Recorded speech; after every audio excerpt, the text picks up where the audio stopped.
Today we will learn about read operation in SRAM. How does SRAM perform a read? The read operation in an SRAM cell retrieves the stored data without intentionally changing it. Before the read begins, both bit lines are pre-charged to the supply voltage VDD. This ensures that both bit lines start from the same voltage level.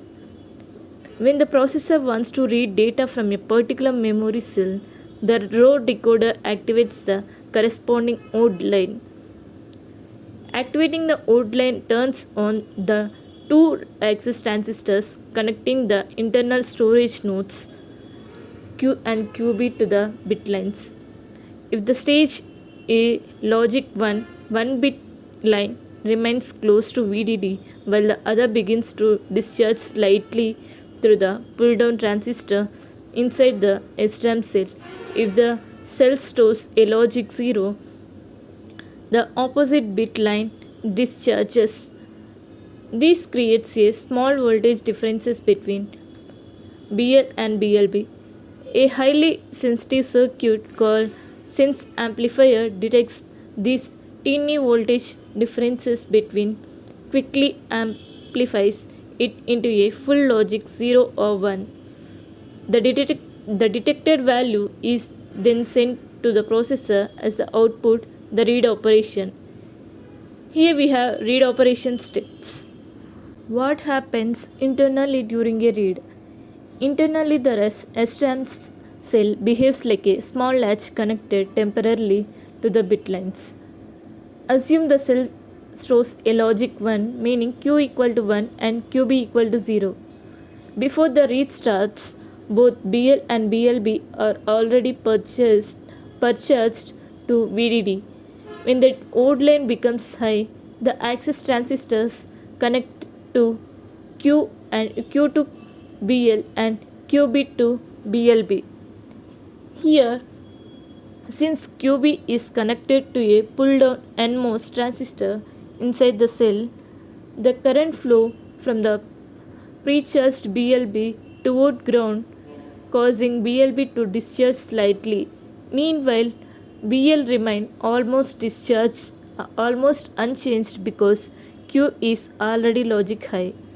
Here the voltage difference between BL and BLB may be only a few hundred millivolts, but the sense amplifier is designed to detect even small difference very quickly. The cell itself continued to hold the stored data because the cross-coupled inverters reinforce each other through positive feedback. After sensing is complete, the bit lines are disconnected by turning off the OD line. Why are bit lines pre-charged?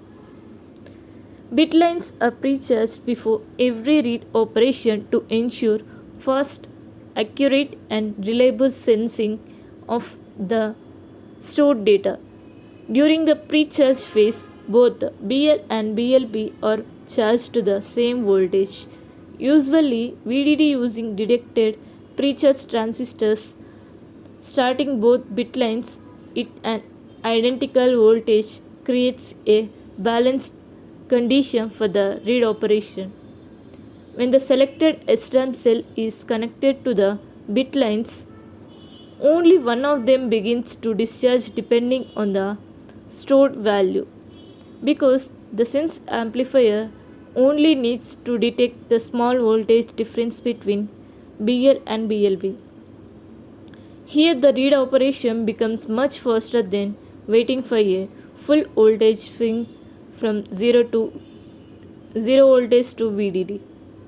Pre-charging also reduces read delay, improves noise immunity, minimizes sensing errors, and allows the sense amplifier to operate the high sensitivity. Without pre-charging, each read would start from an unpredictable voltage level, making reliable detection difficult. Why can we reading disrupt stored data? Through the Although SRAM is designed to preserve data during a read operation, reading is not completely free from the disturbance. When the old line is activated, the internal storage nodes like Q and QB become directly connected to the large bit lines through the access transistors.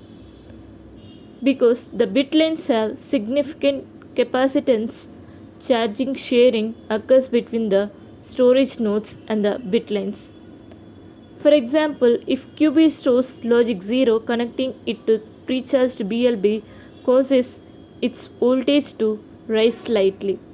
If the voltage increases becomes too large, especially under low supply voltage or process variations, the cross-coupled inverters may lose stability.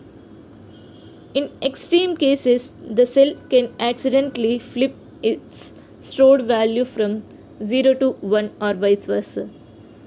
This unwanted change is known as read disturb failure.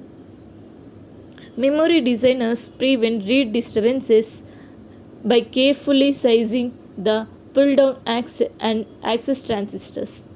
The pull-down transistor must be stronger than the access transistor so that the storage node remains stable during read operations. Designers also evaluate static noise margin to ensure efficient stability under different manufacturing voltage and temperature conditions.